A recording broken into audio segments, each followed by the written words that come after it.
munaasabad ujeedadeedu ahayd mid markaasi lagu soo dhaweynayay madaxweyne ku-xigeenka dowlad goboleedka koonfur galbeed ee Soomaaliya mudane Maxamuud Sayid Aadan oo hawlo shaqo ugu maqnaa ayna ka soo qayb galeen madaxweynaha dowlad goboleedka koonfur galbeed ee Soomaaliya madaxweyne ku-xigeenada mas'uuliyiinta golayaasha wasiirada golaha baarlamaanka golaha odayaasha aqoon-yahano iyo boqolaal ka mid ah qaybaha kale ee bulshada ku dhaqan magaalada Baydhabo ayaa waxa ay maanta ka dhacday xarunta ADC ee magaalada Baydhabo ugu horeyn waxa munaasabada ka hadlay isla markaana hadal soo dhaweynaa halkaasi ka soo jeediyay wasiirka arrimaha gudaha iyo ammaanka dowlad goboleedka koonfur galbeed ee Soomaaliya Ibrahim Ali Bayo iyo waliba madaxweyne ku-xigeenka labaad Jaylaani Abuukar Jimcaale dowlad goboleedka koonfur galbeed ee Soomaaliya oo liti gobol ha ka dhawaada leh runtii maysin sheegane dadweynaha sharafta leh oo ka nool xarunta dowlad goboleedka koonfur galbeed ee Soomaaliya shucuurta iyo taageerada taariikhda leh iyo muujiyan ka mahadnaqaan oo liti gobol ee runtii maymuwaha waa dowlad dhisan oo calan leh dal leh oo baarlamaan leh oo madaxweyne leh oo golo guurti leh golo baarlamaan leh waana dhisan yow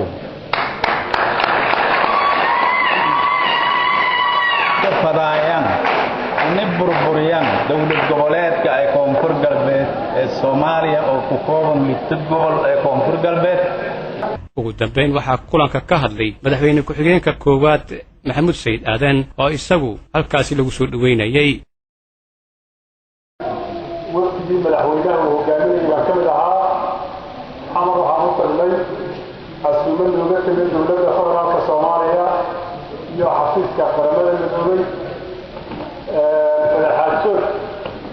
iyo danaha ummadda lixda gobol degto koonfur galbeed Soomaaliya ayaa muddo dheer ku jirnay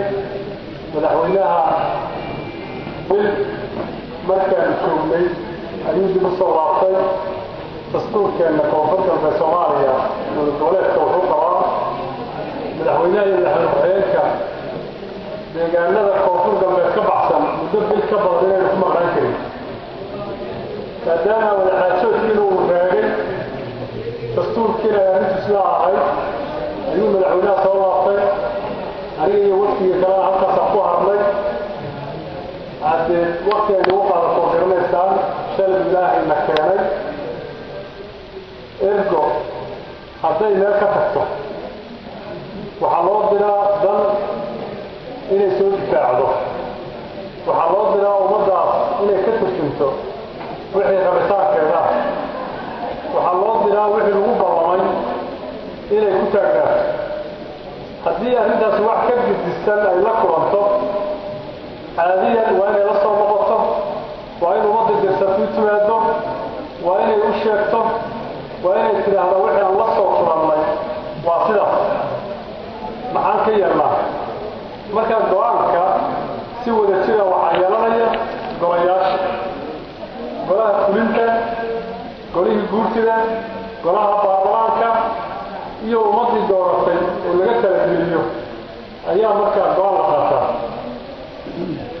sidaa darteed annaga go-aan idinkaan la ogeyn oo aan soo qaadannay oon xamar kala nimid ma jiro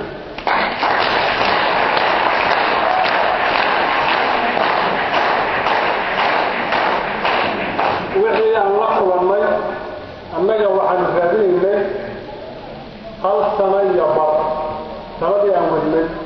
oo lixda gobol waxgaradkeeda isugu yimaadeen oo dowlad goboleedka koonfur galbeed Soomaaliya ka soo baxday oo dastuur ka soo baxay lagu heshiiyey oo calanka quruxda badan lagu heshiiyey ka soo baxay oo madaxdii la doortay in la aqbalo lagula shaqeeyo gacanna lagu siiyo intaa ayaan annaga ku dagaalamayna in laga qaatay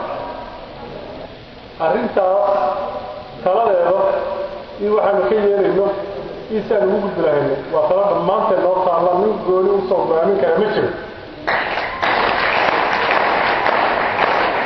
dhinaca kale ayaa waxaa cafis shacabka ka soo qaybgalay munaasabadda halkaasi ka weydiistay mid ka mid ah wasiiradii iyagu dhowaan xilkooda iska casilay oo isagu lagu magacaabo cabdirashiid cali nuur daraad tanaasulaadka suubi oo wasiiradii koonfur galbeed lito gobol iyo ka jari kolba sidan araga haytan geek aan hortiin wali aan sulumay horto kow intii li cafi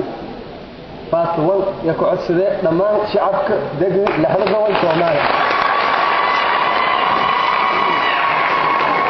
عكسياسو كيدي أنا أقولي إدومي أو لقياني دقو ودنشو هجردين أما هيبسدين أنا مسكحات أو حدين لكن موقف أتكاي يا هاي دولدون لحظة قول كونفور قلبي الصومالي أبشر محمد نور مانديلا رويال تي في مقالة بيدابو